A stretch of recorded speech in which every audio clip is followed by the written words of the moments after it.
I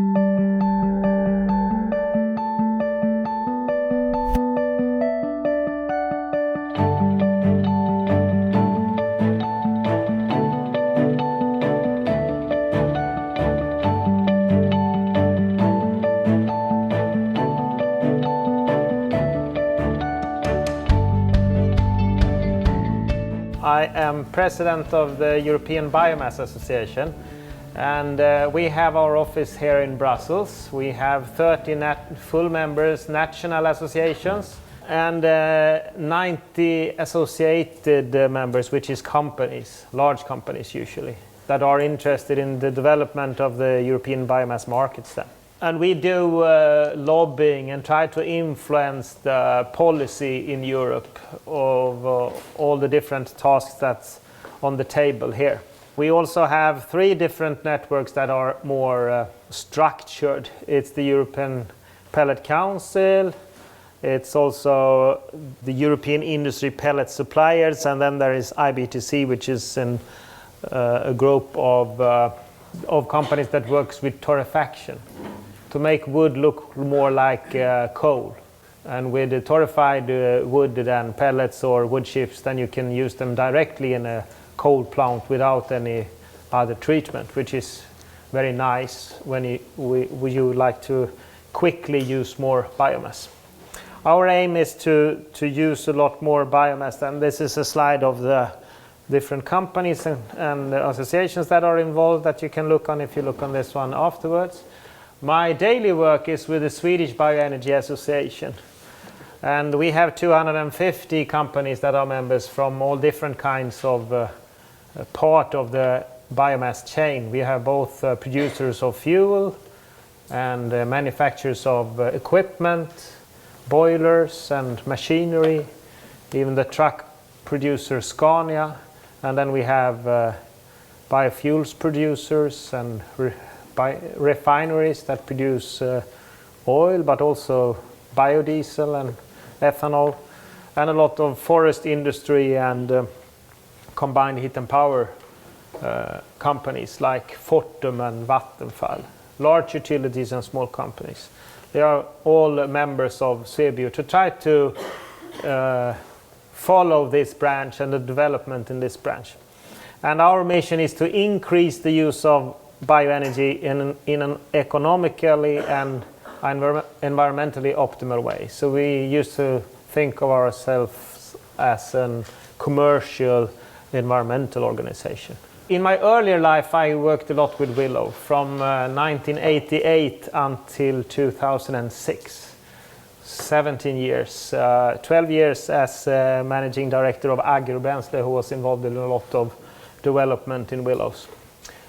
When we planted as much, or the peak planting was in 1995 in Sweden. Then we planted 3,500 hectares in the countries. And Aebiom planted almost 3,000 hectares with 12 step planters and also some other planting machines. And for many years we harvested every year more than 2,000 hectares, mainly with class machines.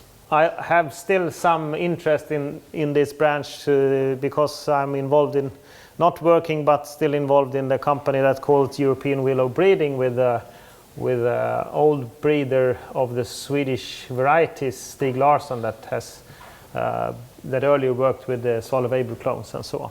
But I will start to talk now about some new figures about bioenergy development in Europe. And this is Aebiom Statistical Report 2015 that is launched today actually in another seminar than this one. This is European primary energy production. Renewables is the largest domestic source and biomass the largest renewable. This one is coal, solid fuels, from 2001 to 2013 is the figure. This one is natural gas. This one is petroleum. This one is the renewables together. So that's why we say renewables are bigger than the other. It's produced in Europe. It's not what we use. It's what is produced in Europe. And this is bioenergy. Bioenergy accounts for 62% of the renewables in Europe. for US, biomass is the biggest renewable, even though we almost never hear of it in the magazines or so on. Actually, I got the figures from Sweden the other day, and then we compared wind energy, solar energy, and bioenergy, and how much it's mentioned in the media, and I think we got like 7% of the articles. So it's similar everywhere, that the other renewables are more visible. And of course we need to work on being more visible. This is how the forests in Europe look like. It's similar in the US actually. The forest stock is growing like this. Trend of standing volume in European forests from 1990 to 2010. This one is from Sweden, a postcard from 1902. Shows barren surroundings around this church in western Sweden. You can see here there is almost no trees at all. And today it looks like this. So it's trees and forest everywhere. And it's actually the similar picture all over Europe and also in the US. In the US, I think we were down on the lowest area of forest in 1930. In Sweden that happened in 1850 or something. And that's a global development. This is a slide of the annual forest growth and felling in Europe, the annual increment of the forest then. So then you have about 800 million cubes that is growing additional forest every year. Of that we harvest about 500 million cubes. And then there is 300 million cubes that is added to the stock. We talk about that there is global deforestation, but actually that's not true anymore. There are spots of deforestation on the globe, but the global trend is increased forests. This slide then, again, is about the use of energy. Here we compare the European production with the European use and how much is imported in the different areas. So we have petroleum products, 87% is imported, solid fossil fuels, 44% is imported. We have more coal here. Natural gas, 65% is imported.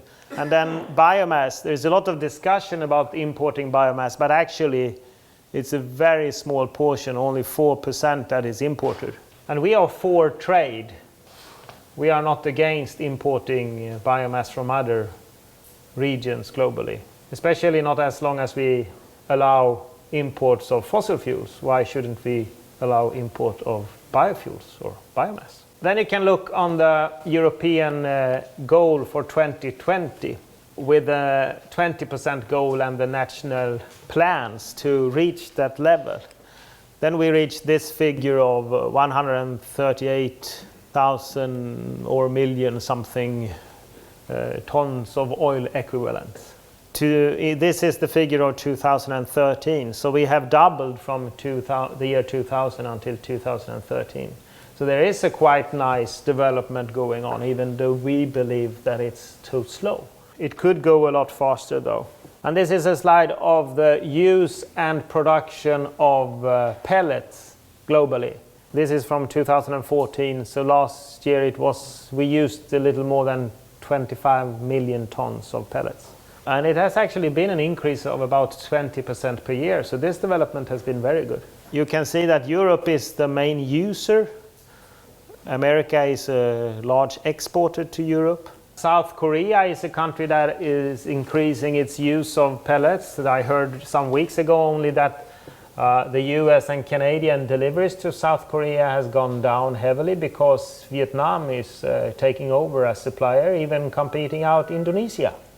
So it's a global movement with the bioenergy business at the moment, which is important to know. And actually they are not bad on what they do in Southeast Asia, but they are very much into waste from agriculture, rice husks and palm kernel shells and empty fruit bunches and macadamia nut shells and almond nut shells and everything else that you have heard of, I guess.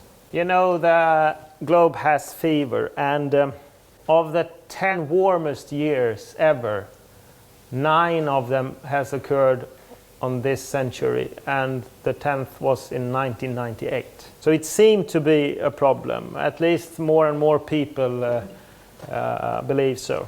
And this is the global carbon budget according to the Global Carbon Project, which is an association of the major researchers in this area, to show how the emissions have been developed over the years from 1880 and until now. Then you can see that fossil fuels and cement is contributing heavily, 92% of the emissions actually last year. And deforestation has been going down, not at least in Brazil, as we heard earlier. But in 2013 it was 8%. Forest growth, however, is quite large, about 20-25%, sometimes a little bit more, of all the emissions. And then we have the growth in the atmosphere, and we have the ocean sink. If you look at the last year, you can see this a bit clearer, that forest growth is 3 times as big as deforestation.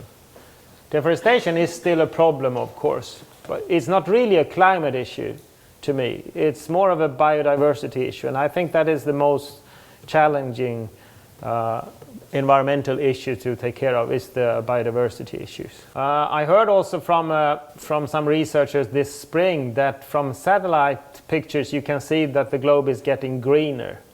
And from this study they said, we don't know why, we don't know how it happens, or what do make the globe look greener. But it is greener today than some years ago. And I believe that it is actually the forest growth that we have more areas, and actually also some deserts that get greener. That was some pictures of the current situation. But then again, how do we get the market, and how can we increase the use of energy crops? And I believe that of course we cannot stay without the policy. We need to use all these different kinds of, some of them at least.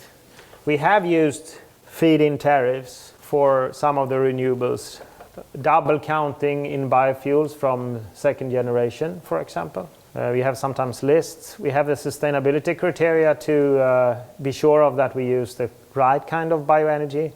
We have different programs like Near 300. We have tax exemption, carbon emission fees, and general incentives like NOx fees and sulfur fees, which is important. Mandatory quotas is also one way to go. In Sweden and the Scandinavian countries, we do not like so much the support schemes. We work more with general incentives like carbon tax, and then use the legislation. We have one agriculture legislation that should work for both bioenergy, food production, or any other kind of production. And the forest legislation should work for furniture, for forest industry, and for bioenergy production from the forest. And environmental legislation should cover all different areas, industry and forest and agriculture, and how you live and everything. To me, it makes it a lot easier to have the right policy in different areas, instead of producing specific rules for some business areas, when the raw material like a forest can be used for all the different industry areas. It sounds more clever to use the same legislation. And then also, of course, the bioenergy and energy crops are very much influenced of the food policy and the agricultural policy for other uses, which we need to take care of. This is a slide of the share of energy from renewable sources in all the different European countries. Now it's very hard to see the countries on this slide. But of course, as you understand, we have Sweden as the very left one. We have now 52% renewables, 2014, and our goal, according to the EU targets, is 49. So we have already surpassed that. And then we have other countries that have a lot of bioenergy. Latvia, Finland, Austria, Denmark, Portugal, Estonia, Romania, forest countries mainly. And on the other side we have Malta, Netherlands, United Kingdom, Ireland, Belgium, Cyprus, Slovakia, with less forest and a little other policy as well. If I go to the Swedish situation, 1/3 is bioenergy, or a little more. And how did we come to this level? If we go from 1990, we introduced the carbon dioxide tax in 1991. And since then we have decreased the emissions by 23%, and we have more than doubled the use of bioenergy. And still the economy has had a quite good growth in about 60% development during those 20 years. But the good thing with carbon dioxide tax or carbon emission fees is not that it supports bioenergy. It is that it makes climate combat easier, and actually that the polluters has to pay for their pollution. In that way it supports every other kind of good effort to combat climate change, which could be insulation, better windows, that you go by your bike instead of your car, or that you switch fuel in your car or in your house, or you could invest in any other kind of renewable, solar, wind, or biomass, which is the most preferable one. So I think this is an easy way to go to use carbon emission fees, and I'm very happy to hear 6 very large banks the other week to go out and say that we should use carbon emission fees, and also last week Christine Lagarde from IMF going out and saying that we should use more of carbon emission fees, and China to introduce emission trading scheme in 2017. So it's a lot happening in this area, which is very good. The tax in Sweden has mainly been on the households, not on the industry. EU actually, the goals to decrease the emissions is mainly on the industry and less on the households, which is not so clever, because the households doesn't move as easily as industry does. In 1991 it was about 27 euros per ton, and then it's increased now to 120. So it's extremely expensive to use fossils to heat with, so no one does that and hasn't done that for many years. In the industry we still have some fossils. You know, it was increased here 1st of January in 2011. It was increased to about 35 euros per ton. So they are investing a lot now, because now they will soon reach the same level as the households. And actually for the industry now it's well, now after the oil price fall, pellets and oil is as cheap as each other. Otherwise they would pay about 60% earlier of what they pay for oil when they use wood pellets instead. The difficult part with energy crops is that we have to invest first, and then it costs a little bit more. And we compete with food production, and the food is always paid a little bit more than energy. And as an energy crop producer, you will have to compete with municipal solid waste, agricultural waste, food industry wastes, forest industry byproducts and wastes, and so on. It's a difficult task to keep costs down, to be able to compete with those. Wood energy crops still have a huge potential, however. I mean, it is high investment costs to start with, but then we have the crop in the field for many years, and the ongoing and variable cost is very low. And we can gather a harvest and wait until there is the right amount of fuel on the field until we harvest. Another issue is that it is wood, so it is easy to use in the most common boilers and so on. And especially if we have short transportation distance, it can be very profitable. A high yield with a short distance to the combined heat and power plant in Sweden, it has been very competitive to ordinary crops. But of course it's more sensible to, when competing with wheat and so on, it's very sensible to the price of wheat. Because if the price is good on wheat, then it's always tricky to compete with that if you have a good soil. In the media nowadays, in Sweden at least, we hear a lot about that solar and wind is cheap. And it's true in a way. Solar cost has decreased by 80%. The investment of solar cost has decreased with 80% the last 10 years. Still, it's about 10 euro cents or slightly more per kilowatt hour electricity. So it's still a high price compared to market price. Wind is on the half that level, about 5-6 euro cents per kilowatt hour. But then we have to remember that solar electricity will only supply during about 1,000 hours every year. And the normal wind power plant is producing full capacity for about 2,500 hours. And sometimes these two produce at the same time when both sun is shining and the wind is blowing.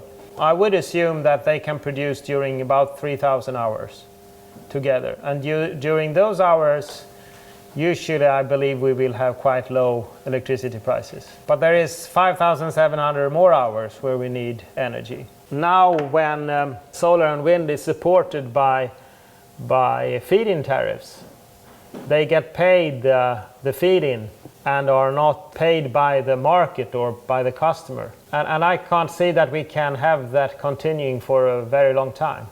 It will come to a situation where we stop having the support schemes and we let the market pay or the customers pay. And then actually investors in wind will stop to build more wind when the production is enough to supply the demand.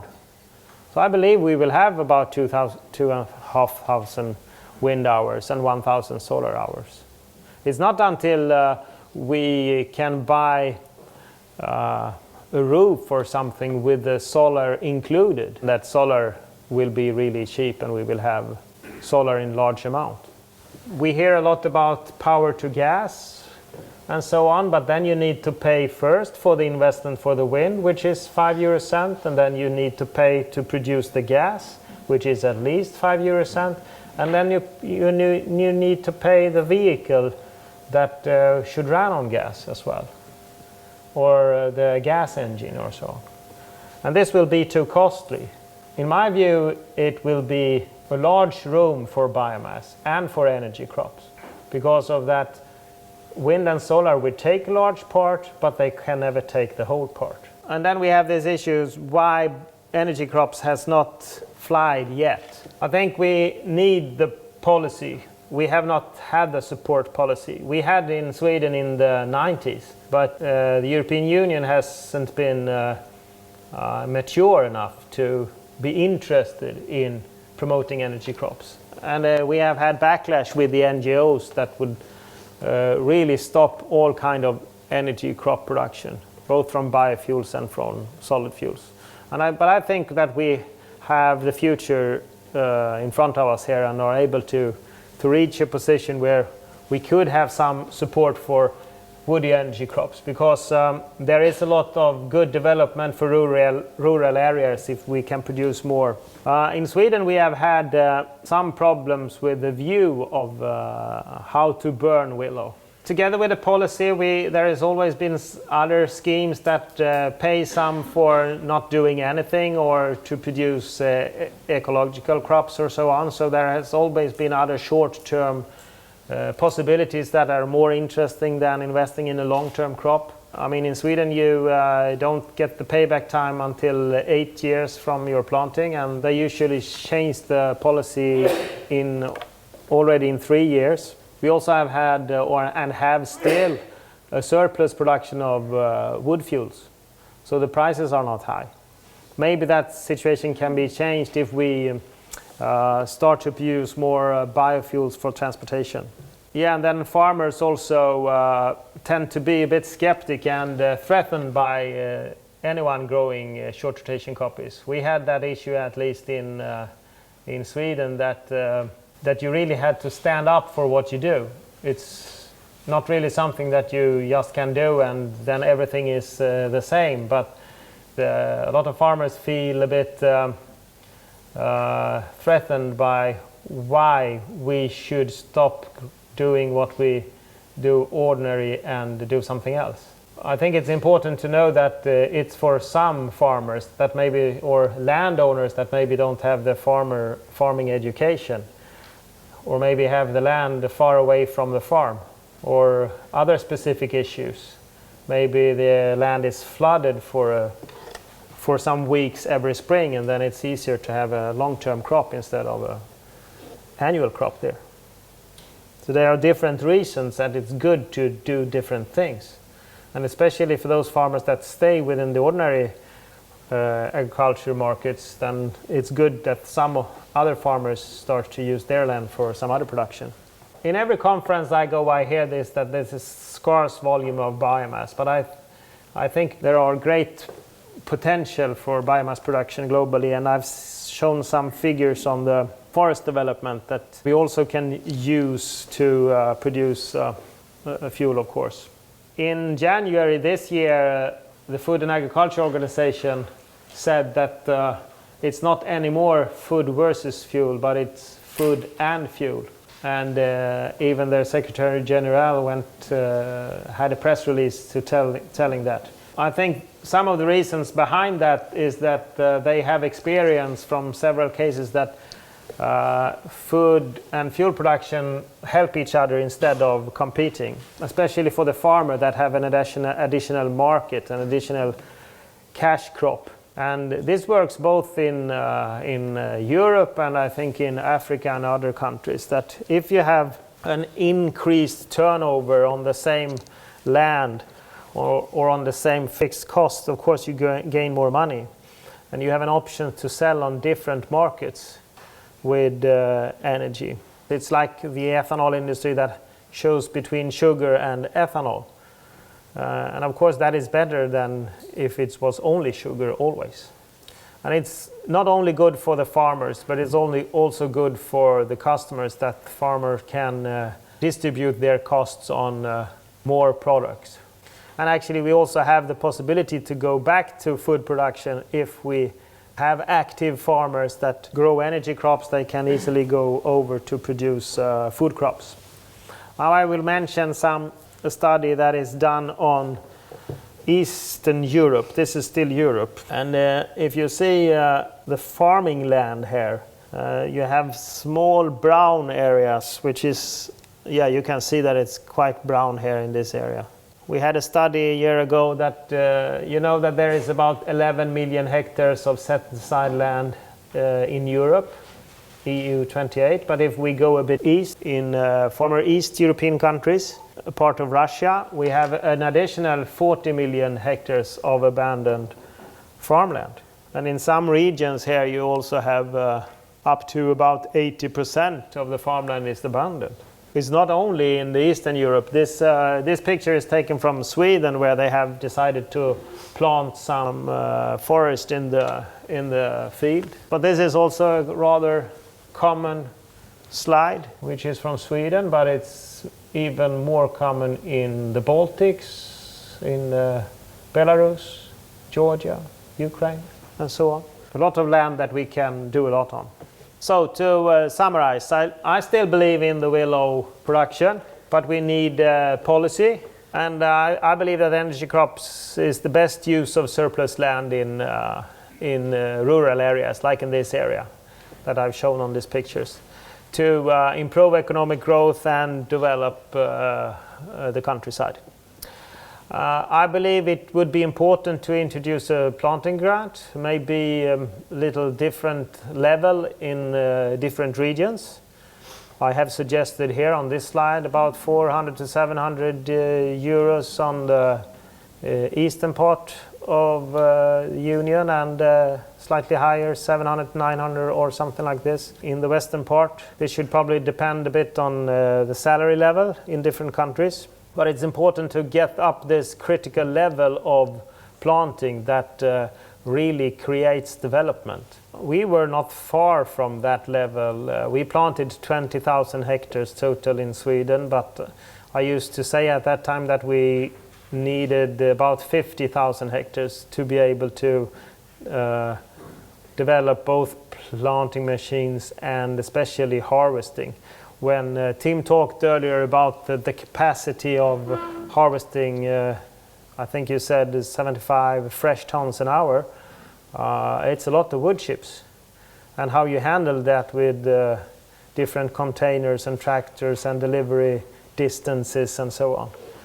It's a challenge, but it's doable, and you need to adjust the harvesting equipment and the different machinery to the different sites of the fields, and that's possible to do if you have a lot of acreage to harvest. And of course, we shouldn't have those complicated rules that we are not able to have the same benefits as other crops when growing on ecological focus areas or so on. We should have carbon emission fees on household heating in the whole Europe. That's my opinion. And we should allow carbon fees and energy tax in all transportation fuels, which is not at the moment. We need to improve the emission trading scheme. Once again, it's recently done, but it needs to be more strong. As Lucia mentioned about the e-look, which is not anywhere near the truth, it should be cancelled in the legislation. It's on its way into the legislation currently, but that should be cancelled, of course. And we shouldn't disrupt the market with support. We should use general incentives or quota to push renewable energy and let market and customers demand guide investments, not support schemes. But if we are able to create markets, then companies act on that immediately to fulfill what is possible. And then I would like to finish with a question. How much energy can be stored in the larger Tesla Powerwall battery compared to the amount of energy in a container of willow wood chips on 33 cubic meters? The larger Tesla battery contains 10 kilowatt hours. One container of solid wood chips is stored solar energy of the same amount as 2,500 of the larger Tesla battery. That's why energy crops and biomass will be competitive also in the future.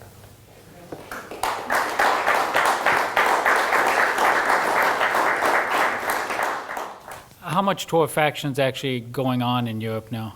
What a question. I mean, there are some trials and some minor factories. There is one in Umeå in Sweden, 16,000 tons, but they have just started. There is one in Belgium.